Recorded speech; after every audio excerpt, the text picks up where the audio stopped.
A lot of people in the world believe that intelligence is related to genetics, which is obviously partially true, and many people are born with talent.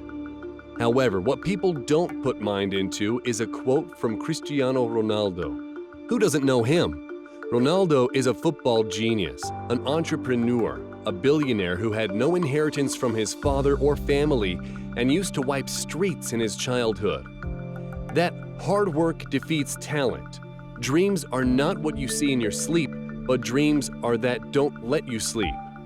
You see, most people are lazy or lack critical thinking and keep working a 9-to-5 like a slave.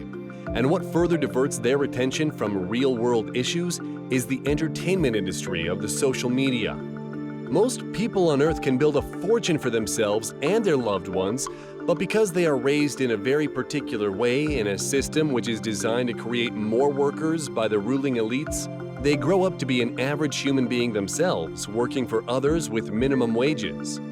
People who have refused to follow what most other people are doing have built empires for themselves. For this, you need to be a genius, risk-taker, hard-working, and well-spoken. And all these habits can be learned easily if one puts his or her efforts into it.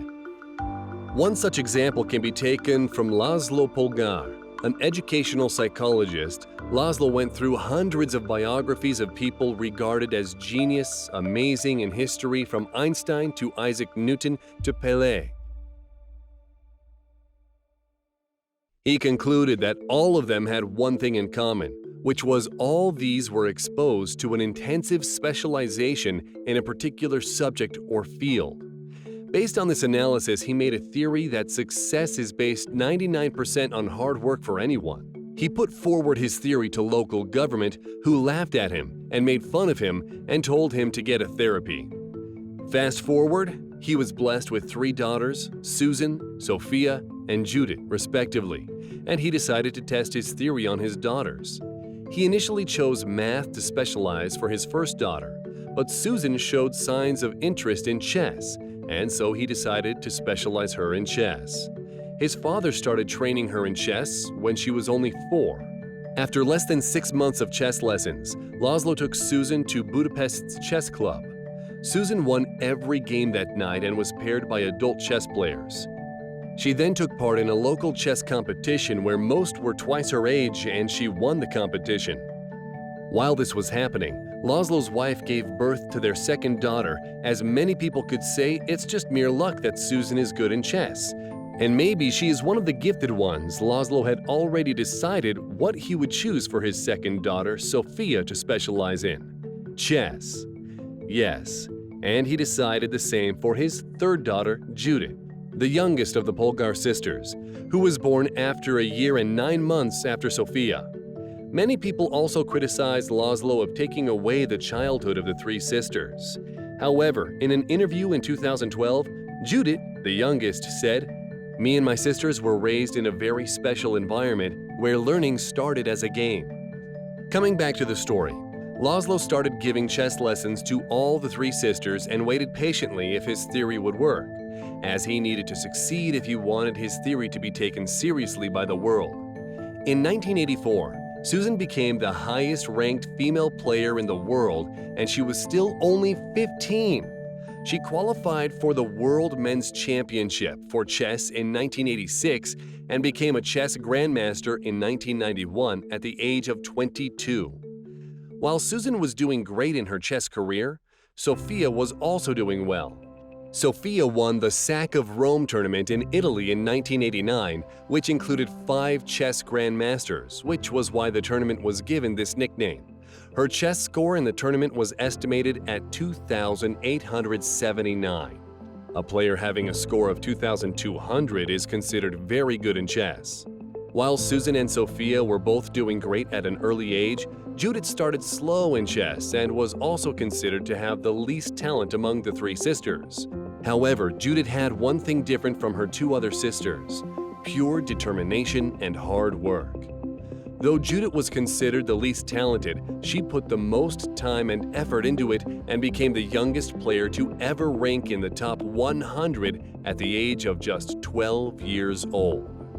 Judith also achieved the fastest player ever to become a chess grandmaster at just 15 years and 4 months, giving weight to Laszlo's theory. Judith went on to have numerous achievements in chess, from being the only woman to have surpassed ELO of 2,700, being ranked number 8 in 2004, and being the number 1 rated woman chess player from 1989 to August 2014 until her retirement. Judith Polgar is regarded as the greatest woman chess player of all time. Opposite to the society's norm that geniuses are born and not created, Judith unbalanced this firm opinion of many, as she was regarded as the least talented among the Polgar sisters, but was also the hardest working amongst them. Another story is about Mr. Emery Tate. Emery Tate, as described by an interview with his friend, he was a martial artist not only well-versed in chess, but also fluent in 3-4 languages that I know of. He was superhero type of person. Obviously, he did a great job with his children. His sons were kickboxing world champions. His daughter is a black belt in karate. So not only was he well-rounded, he passed that on to his children. Emery Tate was a chess genius himself and held numerous achievements in chess. Emery Tate's playing style was different as described by his son Andrew Tate. According to him, Emery Tate didn't care about the losses and would play very aggressively because people can go for a draw when losing, but his father didn't want to settle for a draw and would always risk for a loss to have a victory by playing aggressively, and for the same reason, Emery Tate had some big defeats, but also had many crushing victories out of nowhere too in chess tournaments. Emery Tate's first son, Andrew Tate, was born on the 24th of December 1986. Emery Tate would teach chess to his son at a very early age. At 5, Andrew was taken to Indiana under-15s chess tournament by his father and won it. Andrew became the youngest ever Indiana States champion at just 5 years old. With growing problems in the household, Andrew Tate, along with his younger brother and sister, went to America with his mother as the parents split. As Andrew was well on his way to become a chess grandmaster, he lost his chess coach and decided to pursue his career in kickboxing. Andrew would pick boxes of ice at just 15 years of age for hours for a basic living. Andrew Tate started training kickboxing by a Bosnian coach who was, according to Tate, been hit by a bullet 6 times in the past, but managed to stay alive every single time. Imagine training under that coach. Andrew's first kickboxing fight was with a 24-year-old security guard who was approximately 9 kilograms heavier than him, which is a big difference in kickboxing, because there are weight divisions in boxing. 18 years old Andrew Tate said he asked his coach, "Is that a big difference?" And his coach said, "Nah, it's nothing." Andrew believed that and went for a fight and defeated him. His coach said, "All right, you have some potential," and started training him.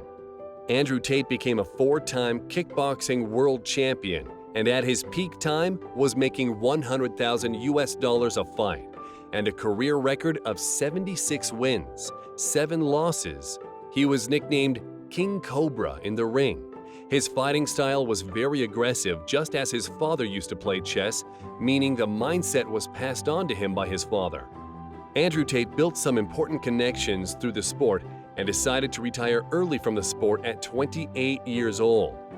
Andrew Tate built a fortune as estimated to be $350 million. He described the reason to his success was hard work, according to Andrew Tate. A man that goes to the gym every single day, regardless of how he feels, will always beat the man that goes to the gym when he feels like going to the gym, and that this should be taught to the children at an early age. He said, "I was raised in a house where most people would go to a therapist after growing up, labeling that treatment as childhood trauma, because that's what is being taught on social media to the young generation." He further says he was very happy how his father raised him and made him a disciplined and obedient son. Andrew Tate describes, because his father raised him as a disciplined child, that gave him a very important life lesson, which was, motivation is temporary. With discipline comes success.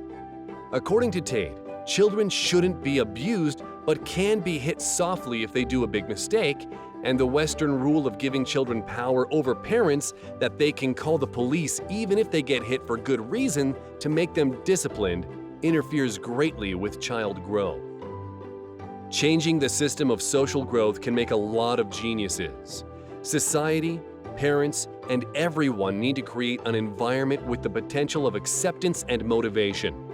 Societies with supportive and encouraging environment produce geniuses. With these inspirational stories in your head, clear the misconception and raise the flag of awareness. Geniuses aren't born, they are made.